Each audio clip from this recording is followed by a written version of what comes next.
BJP যুব মোর্চার নেতাকে মারধরের অভিযোগ উঠল তৃণমূলের বিরুদ্ধে। বৃহস্পতিবার ঘটনাটি ঘটে কুসুমঝড়িয়া এলাকায়। বিজেপির অভিযোগ, যুব মোর্চার ওই নেতা নিজের বাড়ি থেকে পার্টি অফিসে আসার জন্য বাড়ি থেকে বের হলে কিছু স্থানীয় তৃণমূলের দুষ্কৃতীরা তার উপর রাগের জন্য মাথায় আঘাত করে এবং তার বাড়িতেও ভাঙচুর করা হয় বলে অভিযোগ। ঘটনাস্থলে গুরুতর আহত হয়ে পড়লে ওই বিজেপি যুব মোর্চার নেতাকে পুরুলিয়া দেবেন মাহাতো মেডিকেল কলেজ হাসপাতালে নিয়ে আসা হয়। বর্তমানে তিনি সেখানে চিকিৎসাধীন রয়েছে বলে জানা যায়। তৃণমূল কংগ্রেসের গুন্ডা বাহিনীরা, তার অপরাধ কি আমি জিজ্ঞেস করলাম, তো তার অপরাধ শুধুমাত্র ছিল কি ভারতীয় জনতা পার্টির, সে যুব মোর্চার সভাপতি, ভারতীয় জনতা পার্টির কার্যকর্তা, এটাই তার বড় অপরাধ।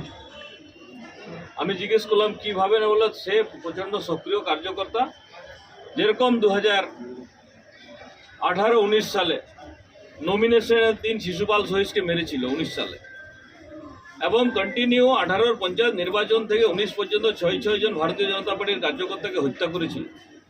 আর সে সময় তৃণমূল কংগ্রেসের জেলা সভাপতি ছিলেন এখন বর্তমান যিনি লোকসভার প্রার্থী আছেন, তৎকালীন ক্যাবিনেট মন্ত্রী মাননীয় শান্তিরাম মাহাতো মহাশয়। আমার বলার উদ্দেশ্য হচ্ছে, তৃণমূল কংগ্রেস যখন ব্যাগ ফুটে আছে, দেখছে পাচ্ছি না, কোনো কিছুই করতে পারছি না, তারা মারপিট খুন খারাপে আবার নেমে গেছে। ভারতীয় জনতা পার্টির কার্যকর্তাদেরকে চমকে ধমকে ওরা ভাবছে দমিয়ে দেব। যেরকম আমরা প্রথম থেকে বলে আসছিলাম কি আমরা গতবারের চেয়ে 1 লাখ বেশি ভোটে লিড দেব, এবং সেই ব্যবধানই দেখা যাচ্ছে। কন্টিনিউভাবে দেখা যাচ্ছে কি গ্রামে গ্রামের থেকে ভারতীয় জনতা পার্টিতে বিভিন্ন দলের সমর্থক কার্যকর্তা বিজেপিতে জয়েন করছে। আর এটা দেখে তৃণমূল কংগ্রেস আতঙ্কিত হয়ে গেছে।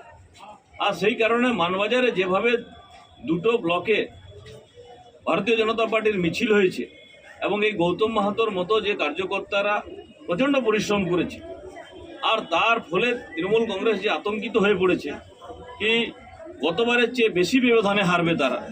আর সেই কারণে আজকে আমাদের কার্যকর্তাদেরকে হাফ মার্ডার হয়ে হসপিটালে ভর্তি হতে হচ্ছে। অত্যন্ত দুঃখনীয় ঘটনা, অত্যন্ত নিন্দনীয় ঘটনা। আমরা ঊর্ধ্বতন কর্তৃপক্ষের সঙ্গে কথাবার্তা বলে এরপরে কি স্টেপ নেব সেটা আমরা আপনাদের কাছে জানিয়ে। আপনারা কি অভিযোগ করছেন নির্বাচন কমিশন? অবশ্যই আমরা সব রকম যেরকম দরকার নির্বাচন কমিশন থেকে শুরু করে সব রকম অভিযোগ আমরা অবশ্যই করব। কারণ প্রথমে তো তাকে ট্রিটমেন্টের ব্যবস্থা করা। আমি যে একদম সোজাসুজি বাঘমুন্ডির থেকে হাসপাতালে এসেছি, নির্বাচন কমিশনে থানাতে সব রকম অভিযোগ করব। অবশ্যই অভিযোগ করার উচিত, এবং আমরা অভিযোগ করব।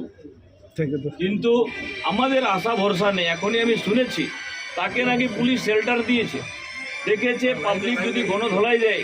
কারণ ভারতীয় জনতা পার্টির অত্যন্ত শক্ত ঘাঁটি হচ্ছে এই পুরুলিয়া জেলা, এবং মানবাজারও শক্ত ঘাঁটি হতে চলেছে।